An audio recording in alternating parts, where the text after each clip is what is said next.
Hello बच्चों, आज हम बात करने वाले हैं कक्षा 7 की विज्ञान की 8th ग्रेड के चैप्टर नंबर 3 के बारे में। बच्चों, चैप्टर नंबर 3 का नाम है आपका ऊष्मा।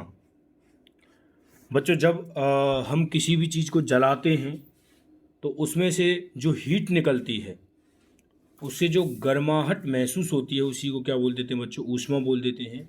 और इसी के बारे में हम इस चैप्टर में अध्ययन करेंगे और 8th ग्रेड के सभी क्वेश्चनों को अच्छी तरीके से सॉल्व करेंगे। चलिए देखिए बच्चों, पहला क्वेश्चन है आपका, ताप का मापन तापमापी से किया जाता है।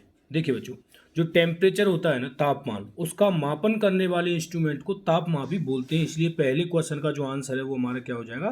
तापमापी हो जाएगा।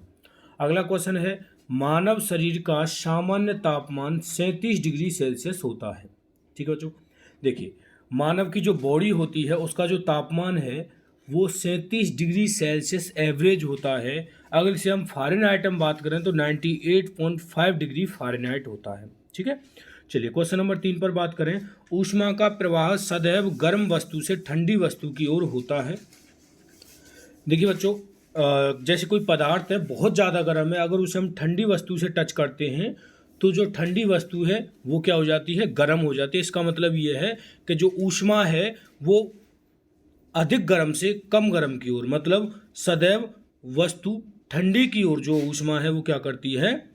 प्रवाह होती है। ठीक है, चलिए अगला क्वेश्चन है, रबर, लकड़ी एवं प्लास्टिक ऊष्मा के कुचालक पदार्थ हैं। रबर, लकड़ी और प्लास्टिक। कुचालक का मतलब होता है जो ऊष्मा का संचरण ना करें, मतलब ऊष्मा जिनमें एक जगह से दूसरी जगह स्थानांतरित नहीं होती है, उन्हें हम ऊष्मा का कुचालक बोलते हैं। ठीक है, अगला क्वेश्चन है क्वेश्चन नंबर 5, दिन के समय स्थल जल की अपेक्षा शीघ्र गर्म होता है। बच्चों, थल थल मतलब जमीन, जमीन जो है वो जल की अपेक्षा जल्दी ही गर्म हो जाती है और बच्चों जल्दी ही ठंडी होती है। ठीक है, चलिए अगले क्वेश्चन पर चलते हैं। क्वेश्चन नंबर ऑब्जेक्टिव में बात करें तो एक है, बूझों को बुखार आने पर डॉक्टर द्वारा उसके शरीर के ताप को मापने के लिए उपयोग किया गया उपकरण है। तो बच्चों इसका आंसर हो जाएगा थर्मामीटर।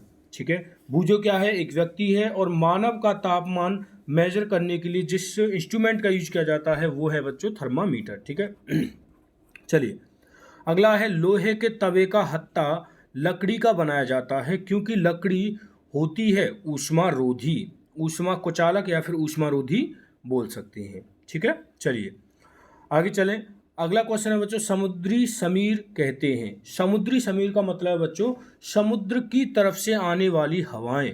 तो समुद्र की ओर से आने वाली हवाएं, हमारा पहला ऑप्शन क्या हो जाएगा बच्चों? इसका आंसर हो जाएगा। चलिए अगला क्वेश्चन है क्वेश्चन नंबर 4 है, डॉक्टरी थर्मामीटर के बल्ब में किस धातु का उपयोग किया जाता है? बच्चों, डॉक्टरी थर्मामीटर वही होता है जिसको हम मानव का बुखार मापने के लिए प्रयोग करते हैं। पहले करते थे बच्चों इसके पारे पारे वाला जो थर्मामीटर है उसका प्रयोग करते थे, अब तो इलेक्ट्रॉनिक आ गया है। ठीक है, जिसमें नंबरों में मतलब टेम्परेचर दिखाई देता है। पहले एक कांच की बेलनाकार आकृति का थर्मामीटर बना होता था जिसमें पारा भरा हुआ होता था। तो इसका आंसर क्या हो जाएगा? पारा हो जाएगा। ठीक है, चलिए अगला क्वेश्चन है, यदि कोई व्यक्ति बुखार से पीड़ित है तो उसके शरीर का ताप होगा। तो बच्चों, अगर कोई व्यक्ति बुखार से पीड़ित है तो उसका जो तापमान है वो सामान्य तापमान से थोड़ा सा अधिक होगा। बच्चों, सामान्य तापमान 37 डिग्री सेल्सियस होता है। कितना होता है? 37 डिग्री सेल्सियस। और 37 डिग्री सेल्सियस से जस्ट ऊपर कौन सा है बच्चों? ये है 39.5 डिग्री सेल्सियस। तो सी हमारा आंसर हो जाएगा। ठीक है, चलिए अगले क्वेश्चन पर चलते हैं। क्वेश्चन नंबर 1 है बच्चों, सूर्य द्वारा पृथ्वी तक ऊष्मा किस प्रक्रम द्वारा पहुंचती है? उस प्रक्रम का नाम लिखो। बच्चों, ऊष्मा जो है वो 3 तरीके से एक जगह से दूसरी जगह पर स्थानांतरित होती है। ठीक है, तो उनमें से पहला आ जाता है बच्चों विकिरण द्वारा, है ना। सूर्य से पृथ्वी तक जो ऊष्मा पहुंचती है वहां पर उसे माध्यम की आवश्यकता नहीं होती, ये किरणों के माध्यम से आती है। किरणों के माध्यम से आती है, इसीलिए इस प्रोसेस को विकिरण द्वारा बोल देंगे। ठीक है, चलिए अगला क्वेश्चन है, निम्न में से ठंडी व गर्म वस्तुओं को सूचीबद्ध कीजिए। बच्चों आइसक्रीम, फलों का रस, चाय के प्याले, ये कुछ आपके लिए वस्तुएं दे रखी हैं और इनको ठंडी और गर्म वस्तुएं लिखनी है। जैसा कि मैंने यहाँ पर लिखा है, ठंडी वस्तु हो जाएंगे आइसक्रीम, फलों का रस भी ठंडा होता है, फ्रिज में जमी बर्फ़, आइसक्रीम, ठीक है बच्चों ये। और अगला है गर्म वस्तुएं, तो चाय के प्याले में रखी स्टील की चम्मच, तलने के लिए प्रयुक्त बर्तन का हत्था, ठीक है। चलिए अगले क्वेश्चन पर चलें। तो अगला क्वेश्चन है डॉक्टरी तापमापी का परिसर लिखिए। बच्चों डॉक्टरी तापमापी का परिसर लिखना है। परिसर का मतलब होता है बच्चों कि इसकी मिनिमम और मैक्सिमम रेंज कितनी है, मतलब सबसे कम काउंटिंग कितनी है और सबसे ज़्यादा कितनी है। तो यहाँ पर अगर सेल्सियस के बारे में बात करें बच्चों, देखो डॉक्टरी थर्मामीटर को दो यूनिट में नापा जाता है, एक सेल्सियस में और एक फ़ारेनहाइट में। सेल्सियस में यदि हम बात करें तो 35 डिग्री सेल्सियस से 42 डिग्री सेल्सियस होता है, और फ़ारेनहाइट हम बात करें तो 94 डिग्री फ़ारेनहाइट से 108 डिग्री फ़ारेनहाइट तक होता है, ठीक है। अगले क्वेश्चन पर चलें। तो ऊष्मा चालक को परिभाषित करते हुए उदाहरण दीजिए। ऊष्मा चालक बच्चों ऐसे पदार्थ होते हैं जो ऊष्मा का चालन करते हैं। ऐसे पदार्थ जो ऊष्मा का चालन करते हैं उन्हें ऊष्मा का चालक कहते हैं। उदाहरण के लिए स्टील के बर्तन। अगला क्वेश्चन है ऐसे पदार्थ जो ऊष्मा का स्थानांतरण नहीं करते उनको परिभाषित कर उदाहरण सहित लिखिए। बच्चों ऐसे पदार्थ जो ऊष्मा का स्थानांतरण नहीं करते हैं उन्हें ऊष्मा का कुचालक कहते हैं। और उदाहरण के जैसे लकड़ी हो गई, प्लास्टिक हो गई, ये सभी क्या हैं, ऊष्मा के कुचालक हैं, ठीक है। चलिए अगला क्वेश्चन है क्या डॉक्टरी थर्मामीटर के स्थान पर प्रयोगशाला थर्मामीटर का प्रयोग कर सकते हैं? बोलेंगे बच्चों नहीं। देखिए क्योंकि प्रयोगशाला थर्मामीटर की जो परास है डॉक्टरी थर्मामीटर से बहुत अधिक होती है। परास मतलब रेंज, ठीक है बच्चों। चलिए अगला क्वेश्चन है डॉक्टरी थर्मामीटर के स्थान पर अब अंकीय थर्मामीटर का उपयोग क्यों किया जाने लगा है, लिखिए। डिजिटल थर्मामीटर का बताया था बच्चों। देखिए अंकीय थर्मामीटर में पारा का उपयोग नहीं किया जाता है तथा यह कम खर्चीला तथा हानिकारक नहीं होता है, ठीक है बच्चों। चलिए अगला है गर्मी की ऋतु में सफ़ेद रंग के कपड़े एवं सर्दियों की ऋतु में गहरे रंग के कपड़े पहनना क्यों सुखद लगता है? बच्चों सफ़ेद रंग के कपड़े प्रकाश को परावर्तित कर देते हैं तथा गहरे रंग के कपड़े प्रकाश का अवशोषण करते हैं, इसलिए गर्मी में सफ़ेद व सर्दी में गहरे रंग के कपड़े पहनते हैं। बच्चों गर्मी में जब हम सफ़ेद रंग के कपड़े पहनते हैं तो वो ऊष्मा को वापस लौटा देते हैं, जिससे हमें उस कपड़े में गर्मी नहीं लगती है। और सर्दियों में गहरे रंग के कपड़े जो हैं वो ऊष्मा को अवशोषित कर लेते हैं और कपड़ा गर्म हो जाता है, इसलिए हमें सर्दियों में गहरे रंग के कपड़े ज़्यादा पहनना पसंद होता है। अगला है प्रयोगशाला थर्मामीटर की परिसर लिखिए। बच्चों प्रयोगशाला थर्मामीटर की परिसर होती है आपकी -10 डिग्री सेल्सियस से 110 डिग्री सेल्सियस तक, ठीक है। अगला है ऊष्मा चालन व ऊष्मा संवहन प्रक्रम को उदाहरण सहित लिखिए। बच्चों ऊष्मा चालन, इस विधि में ऊष्मा एक कण से दूसरे कण में स्थानांतरित होती है तथा इसमें धातु के कण स्थिर रहते हैं। बच्चों इसे बोलते हैं ऊष्मा चालन। और एक होता है ऊष्मा संवहन। इस विधि में बच्चों द्रवों के कण जो हैं वो ऊष्मा को एक जगह से दूसरी जगह स्थानांतरित चल करके करते हैं। देखो बच्चों 3 विधियां होती हैं ऊष्मा को स्थानांतरित करने के, ऊष्मा चालन, ऊष्मा संवहन और ऊष्मा विकिरण। विकिरण मैंने अभी आपके लिए बता दिया था कि मतलब ये किरणों के माध्यम से ऊष्मा एक जगह से दूसरी जगह स्थानांतरित होती है, विकिरण माध्यम हो गया।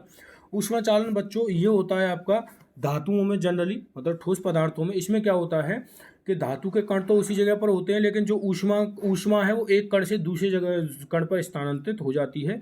और ऊष्मा का संवहन द्रवों में होता है। इसमें क्या करते हैं बच्चों, जो द्रव के कण हैं वो एक जगह से ऊष्मा को लेकर के दूसरी जगह खुद चल करके जाते हैं, ठीक है। इसे ऊष्मा संवहन कहते हैं।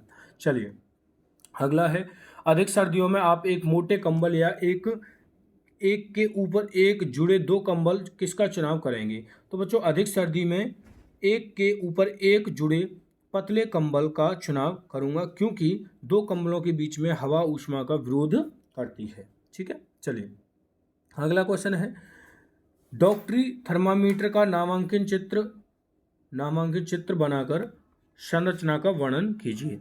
बच्चों डॉक्टरी थर्मामीटर में डिग्री सेल्सियस तथा फ़ारेनहाइट दोनों इकाइयों में ताप को मापा जाता है। इस पर परास सेल्सियस में 35 डिग्री सेल्सियस से 42 डिग्री सेल्सियस तथा फ़ारेनहाइट में 94 डिग्री फ़ारेनहाइट से 108 डिग्री फ़ारेनहाइट तक होती है। और बच्चों देखिए डॉक्टरी थर्मामीटर इस टाइप का होता है, पुराने टाइम में होता था ये, ठीक है। इसमें देखिए बच्चों यहाँ देखो ये जो है ये 35 डिग्री सेल्सियस से 42 डिग्री सेल्सियस तक परास है, और इसमें देखेंगे 94 डिग्री फ़ारेनहाइट से 108 डिग्री फ़ारेनहाइट तक परास है और इसमें बच्चों अंदर पारा भरा हुआ होता है। ठीक है, इसे डॉक्टरी थर्मामीटर बोलते हैं। चलिए आगे चलते हैं। डॉक्टरी थर्मामीटर का उपयोग करते समय हमें कौन कौन सी सावधानियां रखनी चाहिए?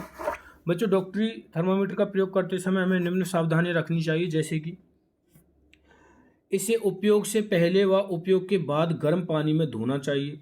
उपयोग से पहले सुनिश्चित कीजिए कि पारे का तल 35 डिग्री सेल्सियस से नीचे हो और इसे सावधानी से उपयोग करें क्योंकि यह कांच का बना हुआ होता है। ठीक है, चलिए आगे चलते हैं बच्चों। अगला क्वेश्चन है जल समीर एवं थल समीर का चित्र सहित वर्णन कीजिए।